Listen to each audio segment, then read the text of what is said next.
Salam sejahtera untuk kita semua. Pada kesempatan kali ini, kita akan menyampaikan beberapa hal yang menyangkut tentang upah minimum provinsi dan juga upah minimum kabupaten kota untuk tahun 2025.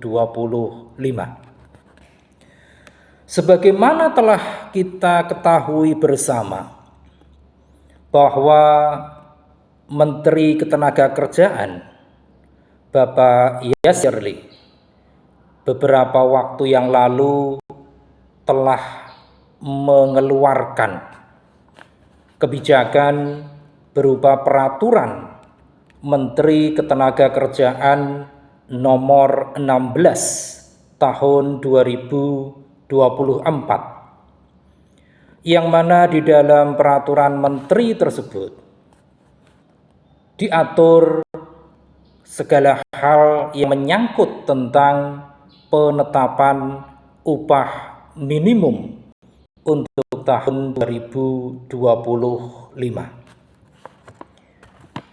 Di dalam kebijakan tersebut, upah minimum provinsi atau yang lebih sering dikenal dengan istilah UMP dan juga upah minimum kabupaten atau kota yang sering diistilahkan dengan UMK untuk tahun 2025 telah secara resmi naik yang besarannya yaitu 6,5%. Dan formula perhitungannya yaitu upah minimum provinsi untuk tahun 2024 kemudian ditambah dengan nilai kenaikannya untuk tahun 2025 yang besarannya adalah 6,5%. Di dalam peraturan Menteri Ketenagakerjaan tersebut pula telah disebutkan bahwa nilai kenaikan upah minimum provinsi untuk tahun 2025 sangat mempertimbangkan berbagai hal. Di antaranya adalah yang menyangkut tentang pertumbuhan ekonomi, inflasi, dan juga indeks tertentu. Dan manakala kita berbicara tentang indeks tertentu ini, maka hal ini pun telah diatur di dalam ayat 4 huruf C, di mana merupakan variabel yang mewakili kontribusi tenaga kerja terhadap pertumbuhan ekonomi provinsi dengan memperhatikan kepentingan perusahaan dan juga pekerja ataupun tenaga kerja. Dan di dalamnya menganut suatu prinsip proporsionalitas guna memenuhi kebutuhan hidup layak bagi para pekerja, yang mana hal tersebut ada di dalam bab 2 pasal 2 poin 5. Sedangkan untuk minimum kabupaten atau kota, dasar perhitungan yang dipakai adalah upah minimum kabupaten tahun 2025 itu didapatkan dari upah minimum kabupaten 2024 ditambah dengan nilai kenaikan upah minimum kabupaten dan kota untuk tahun 2025. Dan juga seperti halnya upah minimum provinsi, nilai kenaikan upah minimum kabupaten dan juga kota untuk tahun 2025 besarannya adalah 6,5%. Nah, selanjutnya mungkin muncul suatu pertanyaan tentang mengapa upah minimum provinsi dan juga upah minimum kabupaten kota untuk tahun 2025 tidak menggunakan formula secara khusus. Ini pertanyaan yang mungkin cukup menarik. Bagaimana kita tahu? Setelah diumumkan secara langsung oleh Presiden Republik Indonesia, Bapak Prabowo Subianto di Istana Negara, Jumat 29 November 2024, besar kenaikan upah tersebut telah ditetapkan dalam Peraturan Menteri Ketenagakerjaan atau yang sering disebut dengan Permenaker nomor 16 tahun 2024 tentang penetapan upah minimum tahun 2025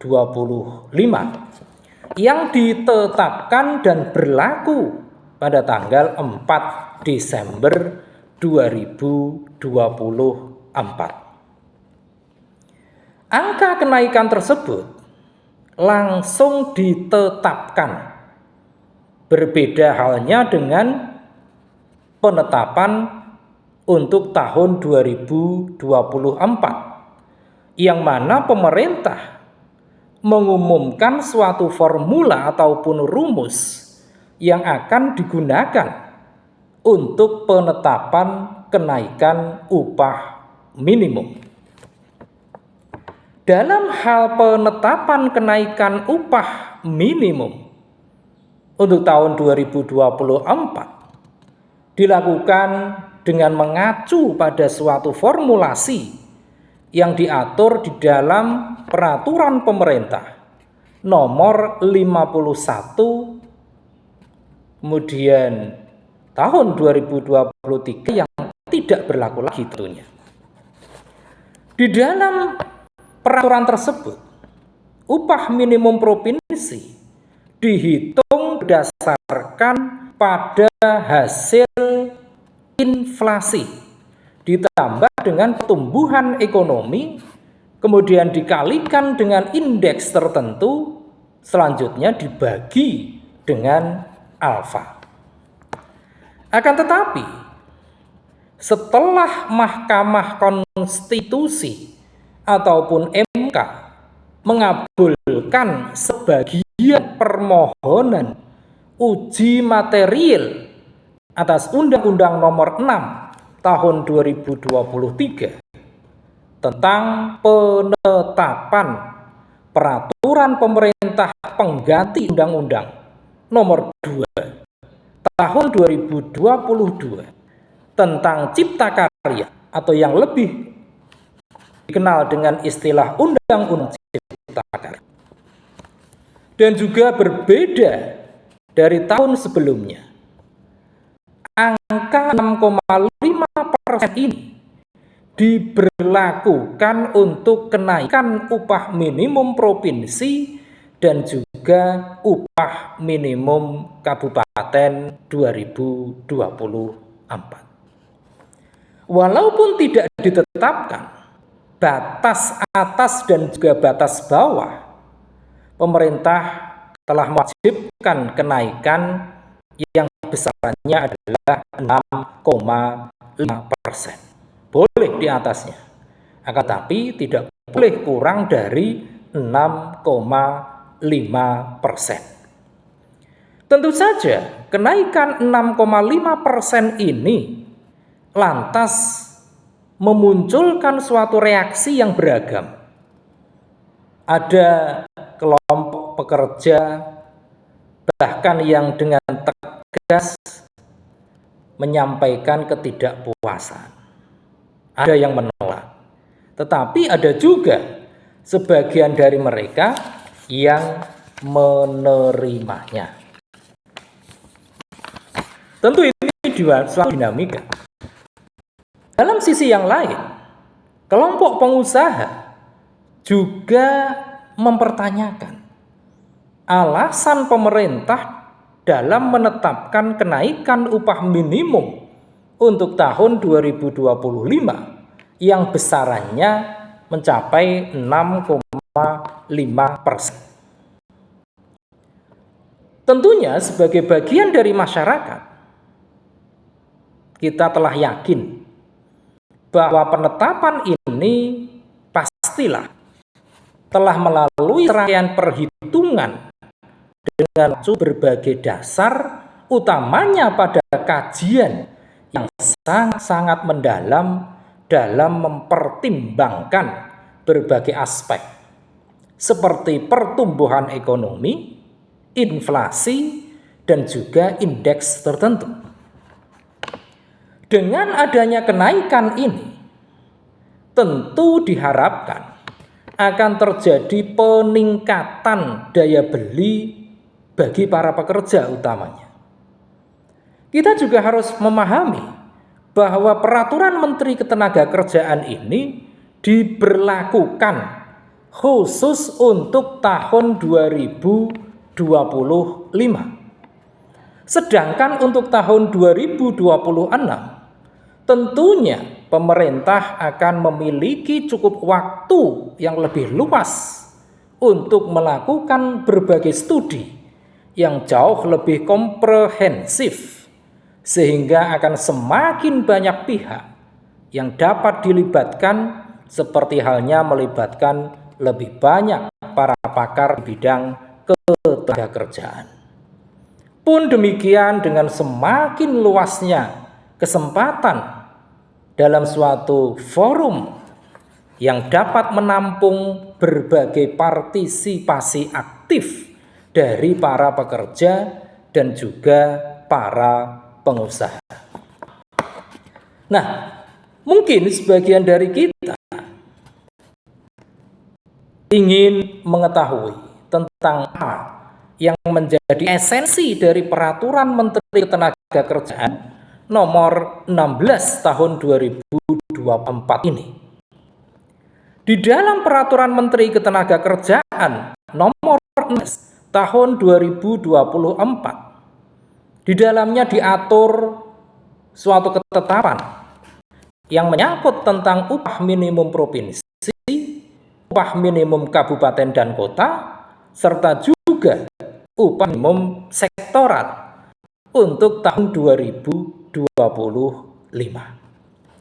Di dalam peraturan tersebut pun juga dijabarkan bahwa kebijakan kenaikan upah minimum provinsi tahun 2025 merupakan salah satu upaya untuk menjaga daya beli utamanya bagi para pekerja, sekaligus untuk meningkatkan daya saing usaha.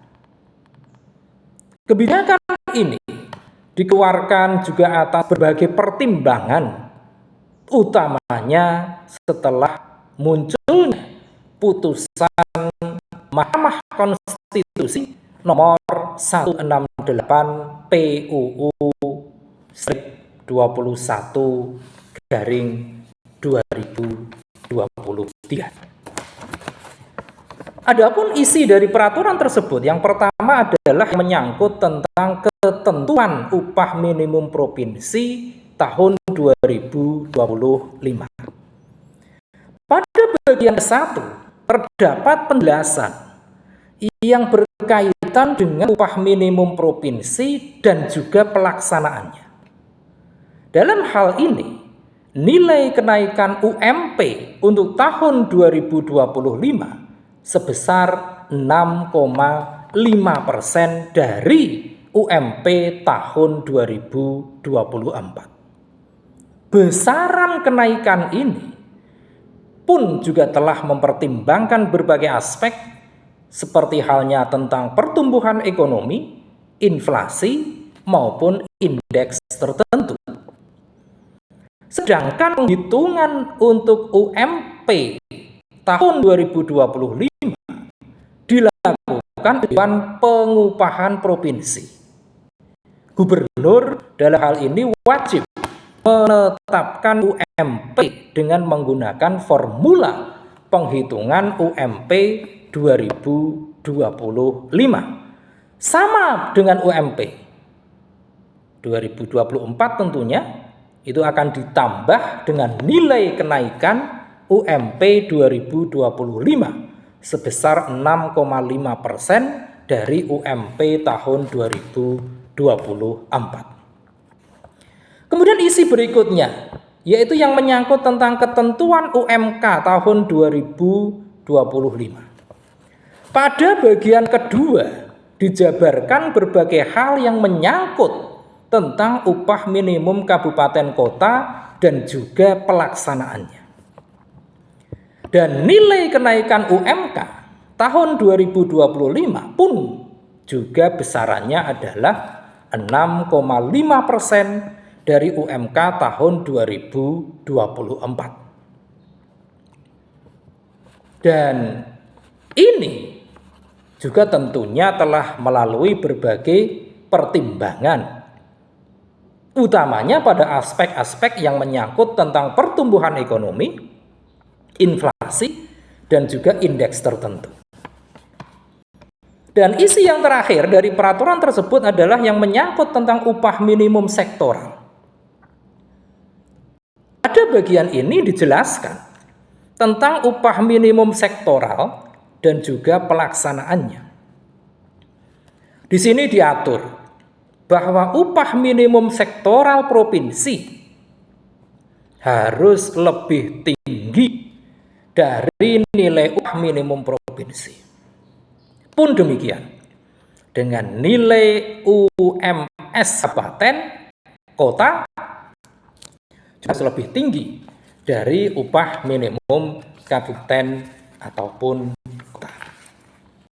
Nah, dalam hal ini khusus untuk salah satu kabupaten yang cukup berkembang di tanah air, yaitu di Kabupaten Grobogan, Provinsi Jawa Tengah, Dewan Pengupahan Daerah Kabupaten Grobogan telah sepakat, di mana untuk UMK Kabupaten Grobogan pun mengikuti aturan yang telah ditetapkan oleh pemerintah pusat, yaitu adanya kenaikan besaran UMK sebesar 6,5%. Kenaikannya adalah dari Rp2.116.516 mulai tanggal 1 Januari 2025, maka besaran UMK untuk Kabupaten Grobogan telah mengalami kenaikan menjadi Rp2.254.090. Dengan adanya kenaikan ini, tentu terbuka lebar harapan bahwa daya beli masyarakat Grobogan utamanya akan terus meningkat. Dengan demikian, maka masyarakat Grobogan tentunya memiliki peluang yang lebih luas untuk teruskan kemakmuran. Tentu ini menjadi peluang besar bagi pemerintah Kabupaten Grobogan dengan besar UMK yang telah ditetapkan tersebut, membuat Kabupaten Grobogan menjadi salah satu kabupaten yang menjadi tujuan utama bagi para investor untuk menanamkan modalnya, sehingga pada akhirnya akan tercipta suatu peluang lebih luasnya lapangan pekerjaan, utamanya bagi masyarakat Grobogan. Demikian bagi para pengusaha, tentu dengan adanya kenaikan upah minimum Kabupaten Grobogan ini, harapannya para pekerja akan terus dapat meningkatkan kompetensi dan peranannya untuk memajukan perusahaan yang mana pada muaranya juga akan memakmurkan Kabupaten Grobogan. Demikian apa yang bisa kita sampaikan tentang upah minimum kabupaten untuk tahun 2025 dan juga sedikit tentang upah minimum provinsi untuk tahun 2025. Terima kasih.